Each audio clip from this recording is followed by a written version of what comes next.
الف لام میم محمد عین علی۔ بسم اللہ الرحمن الرحیم۔ حضرت یوسف علیہ السلام کو اللہ تعالیٰ نے بڑا علم اور بہت اچھی سمجھ عطا فرمائی، نبوت سے سرفراز فرمایا، علم و حکمت سے مالا مال کیا، خواب کی تعبیر دینے میں بھی ملکہ عطا فرمایا۔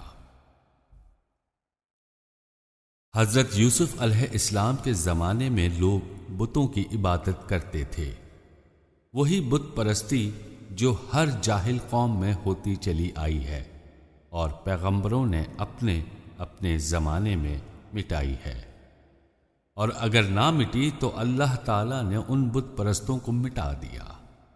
وہی حضرت یوسف علیہ السلام کے زمانے میں بھی زوروں پر تھی، ایک ایک کے پاس کئی کئی بت تھے، ان کے نام الگ الگ رکھ کر چھوڑے تھے۔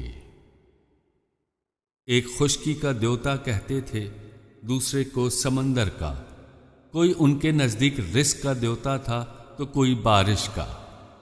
سمجھتے تھے کہ ایک کی حکومت خشکی پر ہے تو دوسرے کا راج سمندر پر ہے، ایک روزی دیتا ہے تو ایک کے حکم سے بارش ہوتی ہے۔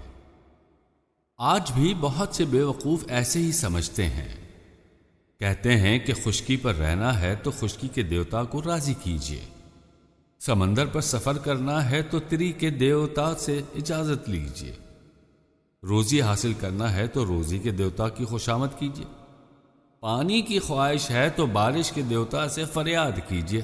غرض ہر ایک کارخانہ جدا جدا ہے، ہر جگہ الگ عرضی دیجیے۔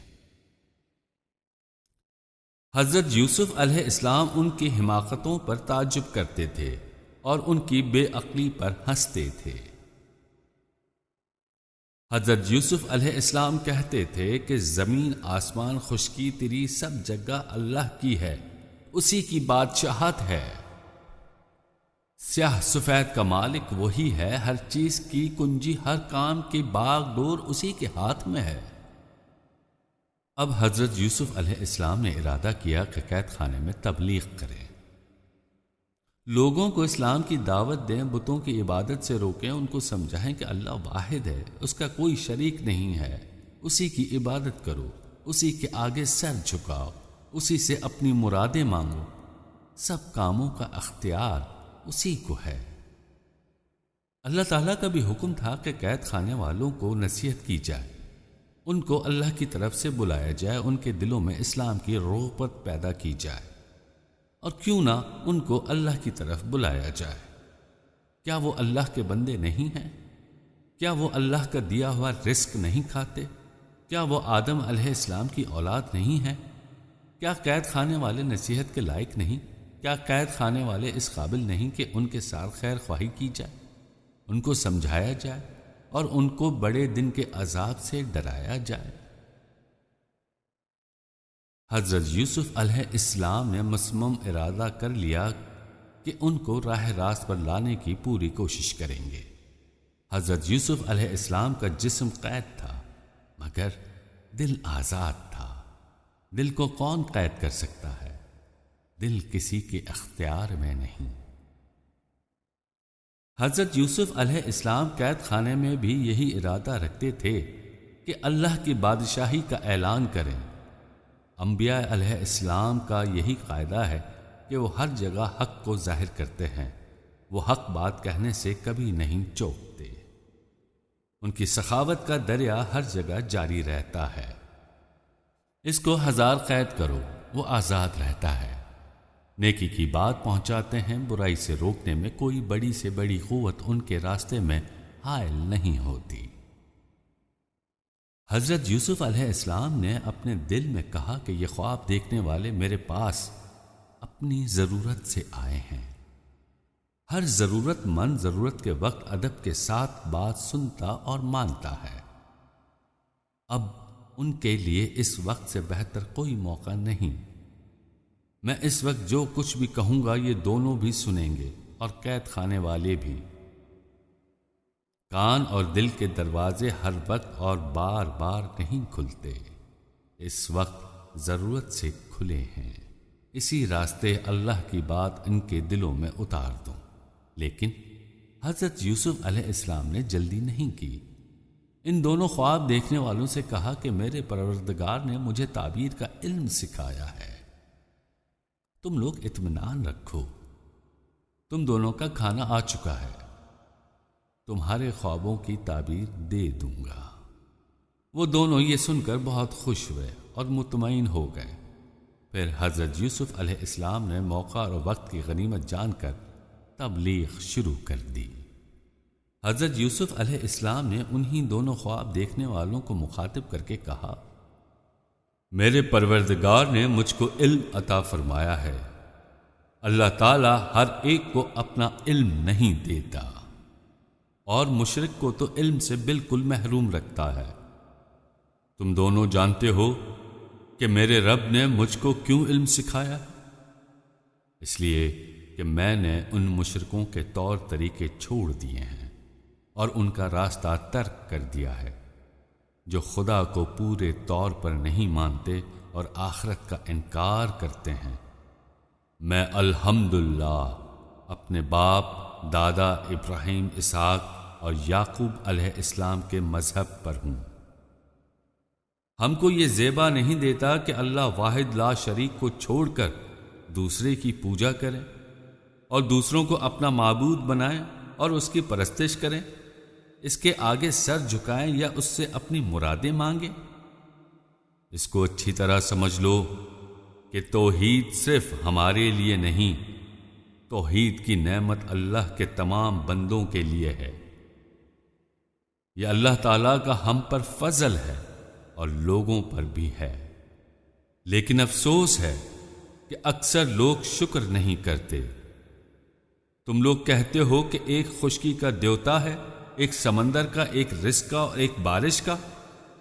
ہم کہتے ہیں کہ صرف اللہ تمام جہانوں کا رب ہے اور تمام جہانوں کو پالنے والا ہے۔ بتاؤ، جدا جدا معبود بہتر ہیں یا ایک اللہ زبردست قدرت والا ہے؟ ہمیں بتاؤ کہ خشکی کا رب کہاں ہے، سمندر کا رب کہاں ہے اور بارش کا رب کہاں ہے؟ مجھے دکھاؤ کہ انہوں نے زمین میں کون سی چیز پیدا کی یا آسمان میں کون سی بات ایجاد کی۔ آسمان کو دیکھو، زمین کو دیکھو، انسان کو دیکھو، حیوان کو دیکھو، یہ کس نے پیدا کیا؟ یہ اللہ نے پیدا کیا۔ اب ذرا مجھے دکھاؤ کہ ان بتوں نے کیا پیدا کیا؟ کیا خشکی کا رب، کیا سمندر کا رب، کیا رزق کا رب اور کیسا بارش کا رب؟ یہ سب نام تم نے اور تمہارے باپ دادا نے گڑھ لیے ہیں، ان کی کوئی اصلیت نہیں، ان کی کوئی حقیقت نہیں۔ اللہ ہی کے یہ سب کام ہیں، اسی کی سب جگہ بادشاہت ہے۔ زمین اللہ کی، آسمان اللہ کا اور سب کام اللہ کے ہیں۔ اس کے سوا کسی کی عبادت نہ کرو، اس کے سوا کسی کے آگے سر نہ جھکاؤ، اس کے سوا کسی سے مرادیں نہ مانگو۔ دیکھو، یہی دین ٹھیک ہے، لیکن افسوس کہ اکثر لوگ نہیں سمجھتے۔ جب حضرت یوسف علیہ السلام نصیحت کر چکے تو ان دونوں سے کہا کہ اب اپنے اپنے خواب کی تعبیر سنو۔ جس نے دیکھا ہے کہ میں شراب نچوڑ رہا ہوں اور ساقی ہوگا اور اپنے آقا کو شراب پلائے گا، اور جس نے دیکھا ہے کہ میرے سر پر روٹی کا خوان ہے اور چڑیاں اس میں سے کھا رہی ہیں، اس کو سولی دی جائے گی اور اس کے مغز کو چڑیاں کھائیں گی۔ ساقی سے حضرت یوسف علیہ السلام نے کہا، جب تم اپنے آقا کے پاس پہنچنا تو میرا بھی تذکرہ کرنا، مجھے بھولنا مت۔ بادشاہ کے حکم سے دونوں جیل سے نکلے۔ ساقی کو تو بادشاہ نے اپنے پاس بلا لیا اور دوسرے کو سولی کا حکم دے دیا۔ ساقی بادشاہ کے پاس پہنچ کر حضرت یوسف علیہ السلام کو بھول گیا، کوئی تذکرہ نہ کیا۔ حضرت یوسف علیہ السلام اس کے بعد کئی سال قید میں رہے۔ بادشاہ مصر نے ایک عجیب خواب دیکھا کہ 7 موٹی گائیں اور 7 دبلی گائیں ہیں، اور دبلی گائیں موٹی کو کھا رہی ہیں۔ 7 بالیاں سبز ہیں اور 7 خشک ہیں، خشک تر پر غالب ہیں۔ بادشاہ نے جب یہ خواب دیکھا تو بہت گھبرایا اور فوراً نجومیوں کو بلا کر اس کی تعبیر پوچھی۔ نہ جاننے والوں کا قاعدہ ہے کہ یہ تو کہتے نہیں کہ ہم نہیں جانتے، الٹا اس چیز میں خرابی نکال دیتے ہیں۔ لوگوں نے کہا یہ کچھ نہیں ہے، اکثر نیند میں ایسی باتیں دکھائی دیتی ہیں جن کی کوئی اصلیت نہیں ہوتی، یہ خواب نہیں خیال ہے۔ ساقی نے جب خواب سنا تو حضرت یوسف علیہ السلام یاد آ گئے۔ بادشاہ سے کہا کہ میں آپ کو اس خواب کی تعبیر ابھی بتاتا ہوں۔ پھر دوڑا ہوا قید خانے گیا اور حضرت یوسف علیہ السلام سے خواب کی تعبیر پوچھی۔ حضرت یوسف علیہ السلام بے حد رحم دل اور بہت خوش اخلاق تھے۔ اللہ تعالیٰ کی مخلوق پر مہربانی کرنے والے، اللہ کی مخلوق کے کام آنے والے تھے۔ حضرت یوسف علیہ السلام نے ساقی کے پوچھنے سے خواب کی تعبیر بتا دی۔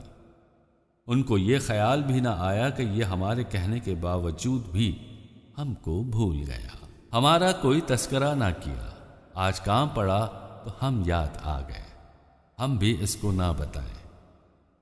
مگر وہ اللہ کے نبی اور اس کے نیک بندے تھے، وہ ایسا خیال کہاں سے لا سکتے تھے؟ وہ برائی کے بدلے بھلائی کرنے والے تھے۔ حضرت یوسف علیہ السلام نے خواب کی تعبیر بھی بتائی اور تدبیر بھی۔ پیغمبروں کا فیض ایسا ہی ہوتا ہے، مانگی چیز کے ساتھ بے مانگی بھی دے دیتے ہیں۔ کہا 7 سال بعد قحط پڑے گا اور 7 سال رہے گا، تم لوگ اس 7 سال میں جتنا غلہ پیدا کرو اس میں سے کھانے بھر کر نکال لو، باقی بالیوں میں رہنے دو، جب قحط کا زمانہ آئے تو اس کو کھانا۔ یہ قحط 7 برس رہے گا، اس کے بعد اللہ مدد کرے گا، لوگ فارغ البال اور خوشحال ہو جائیں گے۔ ساقی خواب کی تعبیر اور آنے والی مصیبت کی تدبیر سن کر بادشاہ کے پاس گیا اور اس سے خواب کی تعبیر بتائی۔ جب بادشاہ نے سنا تو بہت خوش ہوا اور کہا یہ کون شخص ہے؟ یہ تو بڑا اللہ والا اور اللہ کے بندوں کا بڑا خیر خواہ معلوم ہوتا ہے۔ ساقی نے کہا یہ یوسف علیہ السلام ہیں، اتنے سچے ہیں کہ جو کہتے ہیں وہی ہوتا ہے۔ بادشاہ سلامت یہ وہی ہیں جنہوں نے مجھ سے کہا تھا کہ تم عنقریب بادشاہ کو شراب پلاؤ گے، سو وہی ہوا۔ بادشاہ کو حضرت یوسف علیہ السلام سے ملنے کا شوق پیدا ہوا۔ ایک آدمی کو حضرت یوسف علیہ السلام کو بلانے کے لیے بھیجا اور کہا ان کو لے آؤ، میں ان کو اپنا مشیر اور رازدار بناؤں گا۔ محمد این علی۔ اگر آپ کو ہمارے چینل کا کنٹینٹ پسند آیا پلیز سبسکرائب کیجیے، لائک کیجیے اور شیئر کیجیے۔ الف لام میم محمد این علی۔